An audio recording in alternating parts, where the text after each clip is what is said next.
Here is a presentation about cybersecurity projects and programs. It is created by Amy Law, based on her experience in managing the cybersecurity projects and programs, including secure remote access, critical security controls, operating system upgrade, and hardware refresh. We will give an introduction about Amy Law and her experience on security projects and programs. First, we will go over her secure remote access project, which implement two-factor authentication. Then we will go over her 20 critical security controls, in which most of the requirements were able to be met by using tripwire tools and McAfee tools, complementing with updated processes, practices, and standards. Another key security control is to ensure computers and their operating system up to date. So we will go over her hardware refresh and Windows 10 projects. Hey, this is Amy Law, your presenter. I have been working in IT for over 20 years in pipelines, energy regulator, oil and gas, utilities, transportations, and telecommunications. I have managed projects for over 15 years in IT applications and infrastructure, system and data migration, cybersecurity, ECM, SAP, process improvement, and office facilities. In terms of education, I completed bachelor and master in computer science from the University of Calgary. I received my PMP in 2006.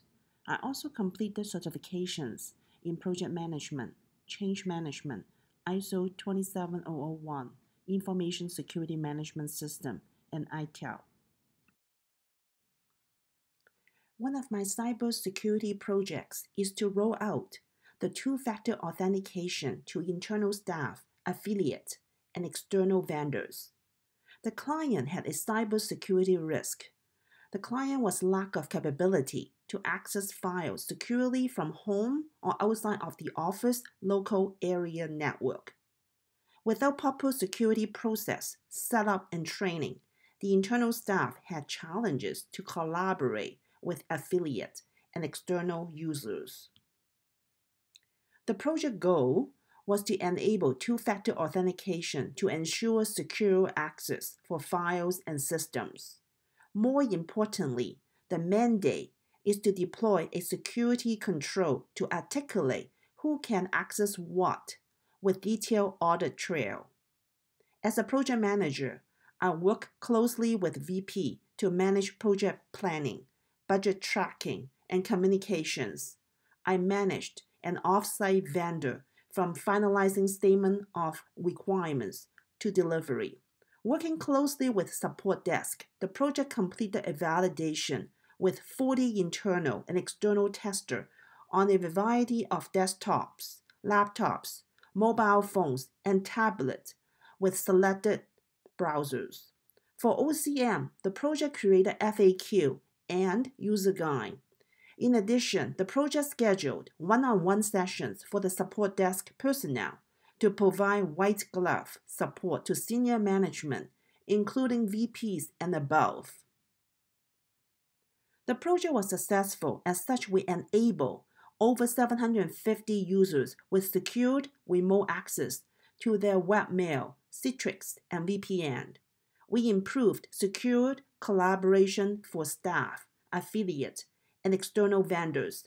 This became the first step moving into ISO 27001 Information Security Management System certification. Here is a highlight of the Secure Remote Access Project lessons learned. A number of positive findings were identified. They are meant to be repeated in the future projects. We had a strong support from senior management. For example, the project sponsor empowered and inspired the project manager, stakeholders, and users. This naturally motivates the team by giving everyone an equal chance and opportunities and training. The project sponsor was also the one who sent out communication emails and posted project articles to the company website to promote the two-factor authentication. This is a part of OCM.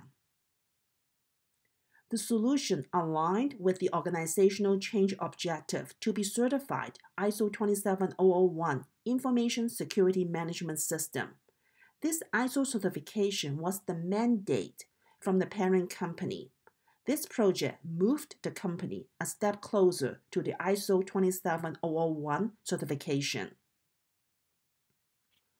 The project had a well-defined project scope. As such, we only allowed a specific list of desktops, laptops, mobile phones, and tablets with vendor-supported browsers to use the two-factor authentication. Any other legacy systems and browsers were not supported. The list was communicated and published in the company website. It was also sent to managers so that we control the time and effort needed to validate the computers and browsers. This helped the operational team to control their operational cost in the long run. The project had an effective issue log and logging process. It provided the visibility of the quality status. It also provided the severity and priority of the issue before and post go live in the development and production environment. More importantly, the issue log had a date timestamp about the actions taken from the day when the issue was reported. When a sponsor asked for the status of an issue, we could quickly look it up from the issue log. This established trust, reliabilities, and public attention to the quality of the product. Here is a number of negative findings, and these situations should be minimized and/or avoided in the future projects. Technology challenge led to a switch to a different security platform in the middle of the project execution. Ideally, a feasibility study and/or prototyping should be completed before technology selection. When this would be a small investment upfront, the investment would identify new opportunities, provide valuable information about options, improve project focus on the right solution, and identify a valid reason to undertake the recommendation. The project scope, budget, and timeline were all integrated. Due to the switch of the technology platform, the project budget was impacted. The good thing from this not-so-good situation was that we had a well-defined budget tracking system, showing a budget approved, actual spending, accrual, and forecast. So we were able to easily identify the budget deviation to address the technology switch. We were able to raise the change request on a timely fashion. The ripple effect also impacted the timeline. The project had to postpone the go-live date to align with the technology switch. The go-live date happened to be in August, which was in the midst of the summer. So the project recommended the new go-live date to be scheduled after the summer holidays. We were able to receive the approval, leveraging the strong management support. Another interesting program was the critical security controls. This program opened an opportunity to establish, implement, maintain, and continually improve an information security management system. This was one of the first steps taken to reach the certification on ISO 27001 by achieving the maturity level 2 on the top 20 critical security controls. It was a real organizational change to meet the mandate set by the parent company. The project goal was to implement Center for Internet Security, CIS, top 20 critical security controls, CSC, within 2 years. We first assessed the current status of the security controls in the company. We did the assessment and prioritization based on the standard measures, metrics, and thresholds.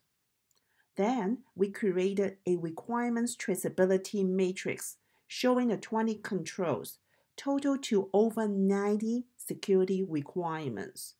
We engaged the architectural team to identify alternatives for architectural design and make recommendations for each of the 20 controls. Based on the architectural recommendation, we created a program plan and roadmap. Since the time and budget were limited, we prioritized and identified the top 5 security controls for immediate implementation. This became phase 1 of the project. Critical Security Control 1 is the inventory of devices. This project offers an opportunity to actively manage all hardware devices on the network. Only authorized devices were given access. Unauthorized devices were prevented from gaining access. The project aimed to create network asset inventory that were approved to connect to the network. It aimed to implement automated network asset discovery tool to approve or deny entrance.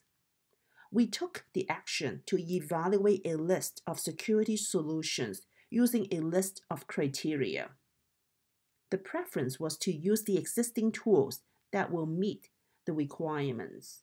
If the tool was not available, then we will select a single tool for multiple critical security controls.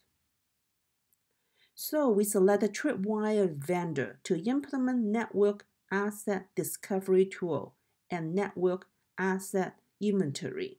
Specifically, we selected Tripwire Ep020 as the network asset discovery tool and network asset inventory. We also selected Tripwire Log Center to audit the Windows Server logs.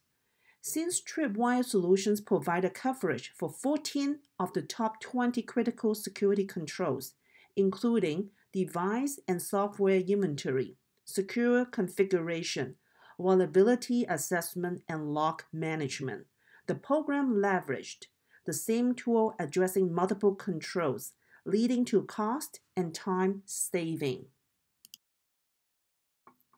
Critical Security Control 2 is the inventory of software. This project offered an opportunity to actively manage software on the network so that only authorized software was installed and that unauthorized software was prevented from installation. The project aimed to identify and monitor authorized software for servers, workstations, and laptops. The project would deploy application whitelisting that allowed system to run software only if it is included in the whitelist and prevented execution of all other software. The project engaged Tripwire vendor to implement Tripwire Enterprise as the authorized software discovery tool. In addition, the project engaged McAfee vendor to deploy McAfee application control to manage the whitelisting tool. Since Tripwire solution provided coverage for 14 of the top 20 critical security controls, including device and software inventory, secure configuration, vulnerability assessment, and log management, the program leveraged the same tool addressing multiple controls, leading to time and cost saving. In addition, the program leveraged the McAfee application control that blocked the execution of unauthorized applications and provided continuous monitoring of critical systems to prevent security violation, data loss, and outages. Critical Security Control 3 is the secure configuration for hardware and software. This project offered an opportunity to establish, implement, and actively manage the security configuration of laptops, servers, and workstations using a rigorous configuration management and change control process in order to prevent attackers from taking advantages of vulnerable services and settings. The project aimed to establish processes, practices, and standards to define, build, and maintain secure operating system and software image, and to perform remote administration tasks. The project engaged Tripwire's vendor to implement Tripwire Enterprise to support configuration compliancy and monitoring, policy, file integrity checking, and remediation. The project established new processes, practices, and standards. Since Tripwire Solutions provided a coverage for 14 of the top 20 critical security controls, including device and software inventory, secure configurations, vulnerability assessment, and log management, the program leveraged the same tool, addressing multiple security controls, leading to time and cost saving. Critical Security Control 4 is the continuous vulnerability assessment and remediation. This project offered an opportunity to continuously acquire, assess, and take action on new information in order to identify vulnerabilities, remediate, and minimize the window of operation for attackers. The project aimed to establish processes, practices, and standards to correlate event logs with information from vulnerability scans and to stay aware of merging vulnerabilities and continuously update vulnerability scanning software. The project engaged Tripwire vendor to implement Tripwire Ep020 to manage and monitor vulnerability and Tripwire Log Center to capture auditing logs and scan and logging. The project established new processes, practices, and standards. Since Tripwire Solutions provided a coverage for 14 of the top 20 critical security controls, including device and software inventory, secure configurations, vulnerability assessment, and log management, the program leveraged the same tool addressing multiple security controls, leading to time and cost saving. Critical Security Controls 5 is the controlled use of administrative privileges. This project offered an opportunity to deploy processes and tools to control the use, assignment, and configuration of administrative privileges on computers, networks, and applications. The project aimed to minimize administrative privileges and only use administrative accounts when they were required. The project aimed to implement focused auditing on the use of administrative privilege functions and monitor for anomalous behavior. The project engaged Tripwire vendor to implement Tripwire Log Center to monitor and log events, Tripwire Enterprise to manage and audit the use of administrative accounts. The project established new processes, practices, and standards. Since Tripwire Solutions provided coverage for 14 of the 20 critical security controls, including device and software inventory, secure configurations, vulnerability assessment, and log management, the program leveraged the same tool addressing multiple controls, leading to time and cost saving. Here is a highlight of the Critical Security Control Program lessons learned. A number of positive findings were identified. They are meant to be repeated in the future projects. We had a strong support from senior management. For example, the project sponsor empower and inspire the project manager, stakeholders, and users. This naturally motivates the team by giving everyone an equal chance at opportunities and training. The project sponsor participated in weekly status meetings and provided support in whichever way and whatever way the project team needed. It was the reason to why the project was successful. The project leveraged requirements traceability matrix to showcase 20 critical security controls, which expanded into over 90 critical security requirements. Using the matrix, we make the assessment based on the standard measures, metrics, and thresholds. Based on the matrix, we were able to identify the high risk and high value work. Therefore, we prioritize and identify the top 5 critical security controls for immediate implementation. This became phase 1 of the program. The client makes references to CIS, Center for Internet Security, to discover a variety of tools and services to help organizations around the world start secure and stay secure. Based on the CIS reference, the project engaged the architects to identify alternatives and make recommendations. Program plan and roadmap were extremely helpful to give an overview of which security controls will be implemented first and which will come next. They provided graphical representation on project priorities and dependency. Here is a number of negative findings, and this situation should be minimized and or avoided in the future projects. One of the reasons to kickstart the Critical Security Control Program was to support the ISO 27001. The mandate was to complete ISO 27001 within 2 years. This was an aggressive schedule, given competition, priorities, and limited resources. We had to prioritize the individual projects and took the phased approach so that the project team could focus accordingly.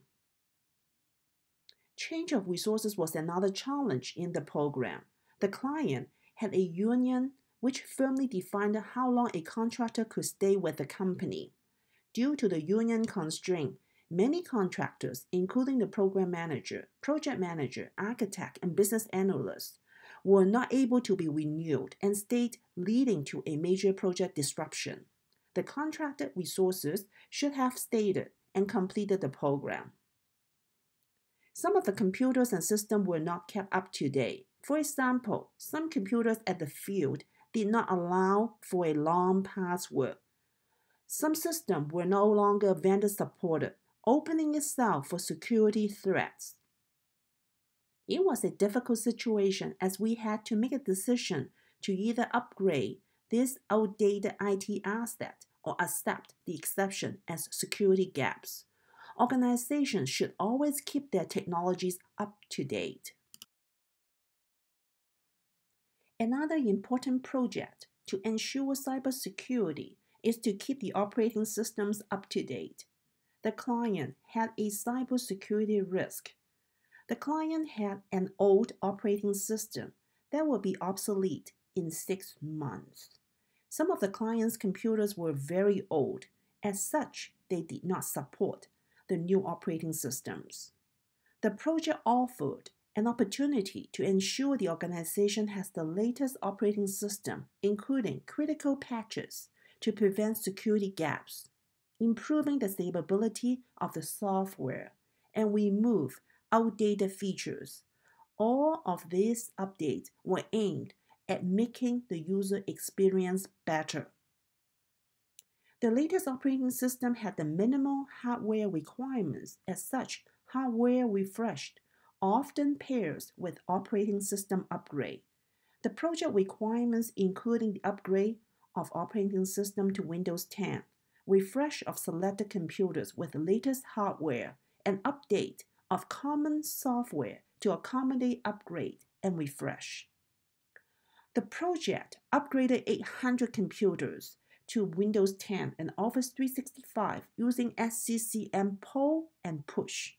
The project also refreshed over 300 computers to ensure latest technology platform is available to support the Windows 10 operating systems.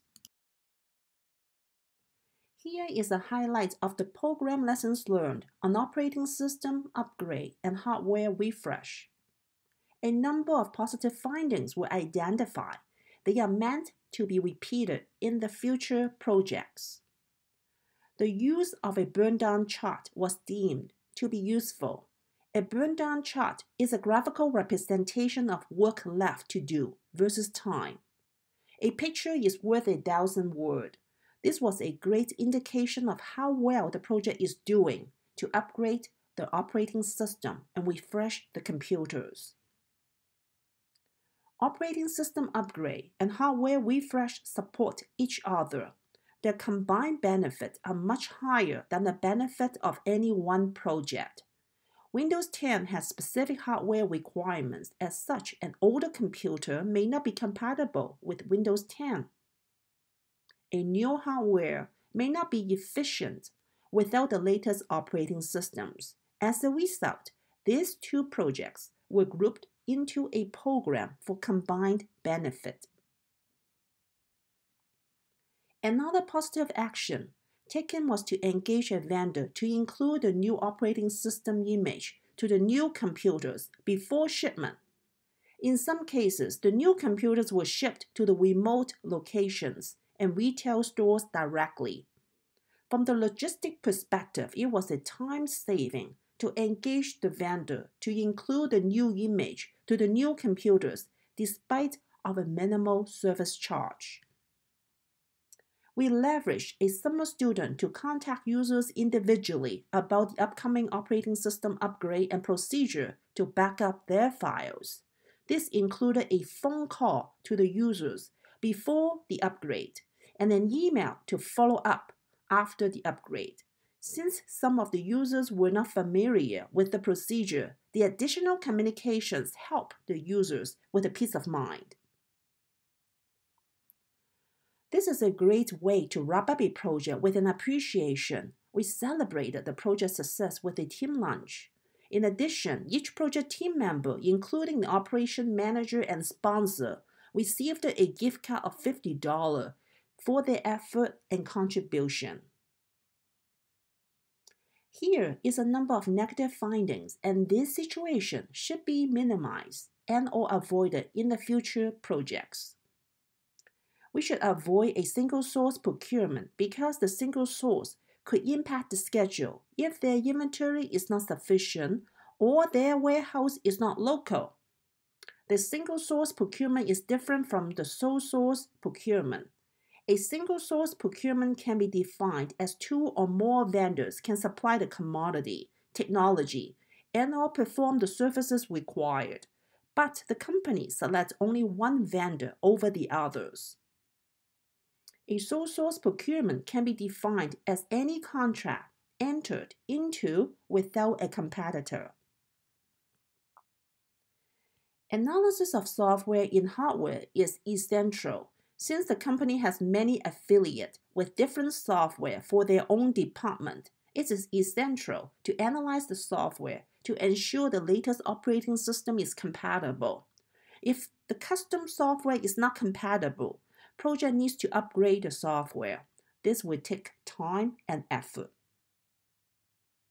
Based on the network bandwidth, the project identified a specific upgrade approach for office, remote users, and retail stores. For example, the project will simply create backup and push the operating system changes to the office machines. In some cases, remote locations had a poor network bandwidth. The project would have to ask the remote users to go to the nearby office for a higher network bandwidth in order to complete the operating system upgrade. In some other cases, remote users couldn't come to the nearby office. As such, the project would have to send a USB drive to the remote users for the operating system upgrade. It is critical to identify the nature of the upgrade before proceeding.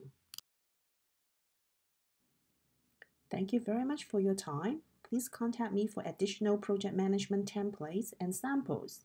Here's my contact information.